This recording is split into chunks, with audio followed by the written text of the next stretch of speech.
Life Stories brings you a tale of unexpected connections, quiet strength, and the kind of love that doesn't demand attention, but changes everything. In today's story, a powerful New York businesswoman's perfectly structured life is turned upside down by a broken sink, a blue-collar single father, and a deal that starts as pretend but becomes something undeniably real. It's a journey of two very different worlds colliding and finding common ground in the most human of ways. Subscribe to Life Stories to begin today's story. Let's dive in. I never expected my Monday morning to unravel the way it did. One moment, I was sipping black coffee in my Manhattan penthouse, preparing for back-to-back meetings. And the next, I was ankle-deep in water, staring helplessly at a sink that had decided to erupt like a miniature geyser. My voice trembled as I spoke to the emergency plumber, frustration prickling at my skin. "This is a disaster," I muttered under my breath, though what I really meant was, this week is going to break me. Running one of the top investment firms in New York doesn't leave much room for things to go wrong. But of course, they always do, especially before major events like the Greenwich Charity Gala. In 48 hours, I was expected to show up in a custom emerald gown, heels high enough to be considered dangerous, and a partner on my arm. Someone elegant, presentable, strategic. Only, I had no partner. My assistant had scrambled through three options. One canceled, one got cold feet, and the third apparently thought networking was a dirty word. Going solo was not an option. The gala wasn't just a social gathering. It was a battlefield in cocktail attire, where appearances were currency and alliances were negotiated over champagne. A sharp knock at the door interrupted my spiraling thoughts. I opened it, not expecting anything special, and instead found myself staring at a man who looked like he'd walked off the cover of a rugged outdoorsman magazine. "Jack Sullivan," he introduced himself, adjusting the strap of his tool bag over his shoulder. His deep blue eyes flicked from me to the disaster behind me with a calm, unreadable look. "I heard you've got a situation."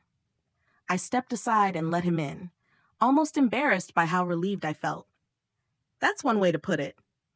Jack crouched by the sink, rolling up his sleeves to reveal strong, tan forearms.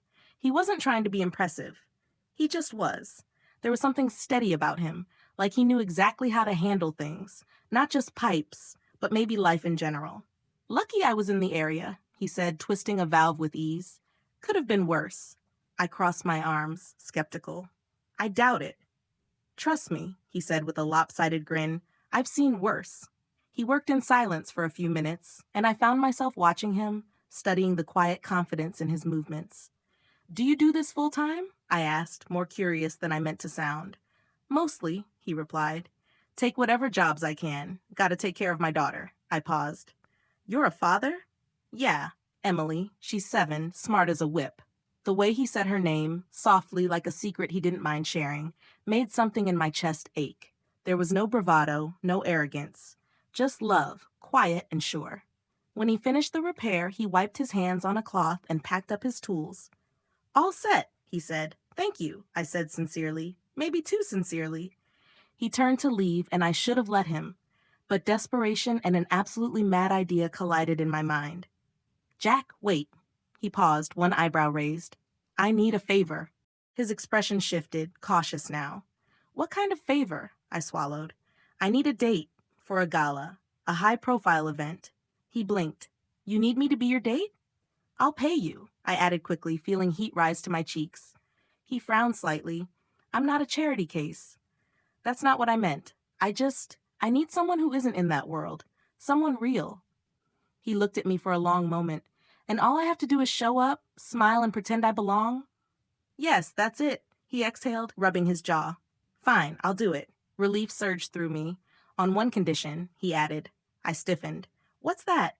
"If I'm stepping into your world, you spend a day in mine."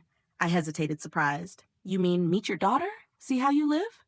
Jack nodded. "Exactly." It was reckless, ridiculous, wildly unprofessional, and for reasons I couldn't explain, I said yes. As he left, something shifted in me. I wasn't sure what unsettled me more, the fact that I had just hired a plumber to be my fake date, or that Jack Sullivan hadn't blinked once at the arrangement. Most men would have jumped at the chance to stand beside me at an event like the gala, eager to impress, to gain something. But Jack? He had agreed with the same steady calm he used to fix my sink, like it was just another job. But I already knew. This wasn't going to be just anything. 2 nights later, I stood in front of my full-length mirror, adjusting the diamond earrings that sparkled against the deep emerald of my gown. It was the same dress my stylist insisted said power, poise, and just enough danger. The slit up the side was deliberate. The heels, calculated. Everything I wore that night was a message. Madison Blake is in control. But nothing about how I felt said control. A knock pulled me from my thoughts. I opened the door and stopped breathing for a second. Jack stood there, transformed. The tuxedo I'd had sent over fit him perfectly. The black suit emphasized the breadth of his shoulders, his dark hair was tamed, and the hint of stubble along his jaw made him look more like a classic Hollywood lead than a plumber. He didn't say anything at first. He just looked at me. Really looked. His deep blue eyes took in every detail, like I was something he hadn't quite expected. "You clean up well," he said finally, voice lower than usual. I arched a brow. I was about to say the same thing. He adjusted the cufflink I'd provided, his expression unreadable. "I feel like I should be holding a glass of expensive whiskey and closing billion-dollar deals." "You just have to stand there and look convincing," I replied, grabbing my clutch. "Think you can manage that?" He offered his arm. "Guess we'll find out." The gala was being held at the Callahan Grand, a towering venue glittering with chandeliers, glass walls, and whispers of wealth. As we entered the ballroom, I felt the weight of dozens of eyes on us. Jack leaned slightly toward me, and I could feel the quiet strength in his presence. "They're already trying to figure out who you are," I murmured. He chuckled softly. "Let them wonder." He wasn't overwhelmed by the setting, wasn't intimidated by the slick investors or the whispered deals.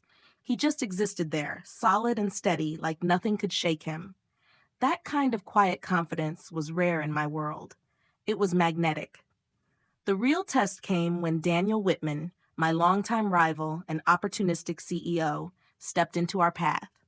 "Madison," he said smoothly, eyes sharp. "Didn't expect to see you with company tonight." "This is Jack Sullivan," I said, slipping my hand into the crook of Jack's arm. Daniel's eyes flicked to him with barely concealed condescension. "What line of business are you in, Mr. Sullivan?" Jack didn't flinch. "Construction. I build things. Madison invests in them. Seems like a natural connection." I had to bite the inside of my cheek to keep from smiling. Smooth. Effortless. Jack had just dismantled Daniel without lifting a finger. As the night unfolded, Jack played his part to perfection. He never tried too hard. He didn't flinch in uncomfortable conversations, and he never let go of who he was, even while surrounded by people pretending to be everything they weren't. But what startled me most wasn't how well he performed. It was how I started forgetting it was a performance. The brush of his fingers against mine, the way he looked at me when he thought I wasn't watching. It felt dangerously real. And on the terrace, beneath the quiet hum of city lights, Jack leaned in close and tucked a strand of hair behind my ear. A small gesture. Intimate. Disarming. I didn't pull away. Neither did he. The drive back to my penthouse was quiet, but not the kind of silence that makes your skin itch. It was charged. Electric. Something had shifted between us during the gala, and now it sat between us in the backseat of that sleek black car, humming with everything unsaid. Jack didn't try to fill the silence. He simply sat beside me, his presence calm but unignorable, his eyes flicking to me every so often like he was turning something over in his mind.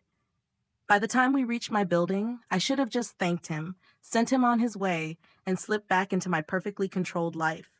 But I didn't. Instead, I turned to him. "Do you want to come up for a drink?" He studied me, his gaze unreadable.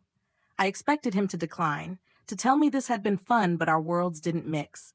Instead, he nodded. Inside, everything felt different, though nothing had changed. Same city skyline beyond the floor-to-ceiling windows. Same marble counters, same everything. Except now, Jack was standing in my kitchen, and I was pouring him whiskey like it was the most natural thing in the world. "You handled yourself well tonight," I said, handing him a glass. He took a sip, then looked at me over the rim. "You thought I'd embarrass you." "I didn't know what to expect," I admitted. He leaned against the counter, watching me with those thoughtful eyes. "And now, I paused, sipping the burn of the whiskey. "I think you're harder to read than I thought." That made him smile, just a little. "You're used to people being predictable. And you're used to people underestimating you," I shot back, surprising myself. His smile deepened. He didn't deny it. We stood there, the weight of the evening settling between us. Then he said quietly, "You held your own tonight, too." "I do that every night." "I know," he said. "But seeing it up close, watching how you navigate a room, how precise you are, it's impressive." I don't know why his words landed so hard. I've been complimented by men far more powerful than Jack Sullivan, but none of them ever made me feel seen. I set my glass down. "You said I had to spend a day in your world. When does that happen?" He glanced at his watch. "How early can you be up?" "I run a firm. I'm up before the sun." He grinned. "Meet me at the corner of Fifth and Harper, 7 sharp." I narrowed my eyes. "What's at Fifth and Harper?" "You'll see." Something told me this wasn't going to be brunch at a downtown cafe, but I had made a deal, and if there's one thing I don't do, it's break deals. I walked him to the door, hand brushing against his arm. He paused before stepping out, meeting my gaze with something that felt heavier than words. "Tonight was interesting," he said. "It was," I agreed. He lingered for a second longer, then nodded. "Get some sleep, Madison." And just like that, he was gone, leaving me standing in the doorway, heart racing, gripping the doorframe like it might steady me. A month later, I stood outside the newly renovated community center in Queens, the autumn breeze tugging gently at my coat as laughter echoed through the yard. Emily, Jack's daughter, stood at the front, oversized scissors in hand, beaming as she cut the bright red ribbon. The crowd cheered, and Jack wrapped an arm around my waist, pressing a kiss to my temple like it was the most natural thing in the world. And somehow, it was. I had spent so long building a fortress around myself, one made of glass towers and boardroom power plays. But somewhere between a broken sink, a gala, and a little girl who thought I looked like a princess, something had cracked open in me. Jack didn't ask me to change. He never tried to fit into my world. He simply let me see his and invited me to stay without pressure or expectation. And in the quiet moments, the early mornings spent painting walls or sharing pancakes in his kitchen, I realized I didn't need to choose between strength and softness, between power and presence. I could build something that mattered outside the office walls. I could build a life, one with him. As I watched Emily twirl in the yard, her laughter rising into the golden sky, I felt something I hadn't felt in years: peace. Real, grounding, terrifying peace. This wasn't the story I had planned for myself, but maybe the best ones aren't written by strategy. They're lived in moments, in glances, in unexpected yeses. And I wouldn't trade it for anything. Thanks for listening to this story. If you enjoyed it, don't forget to like, comment, and subscribe to the Life Stories channel so you never miss a new video. See you in the next one.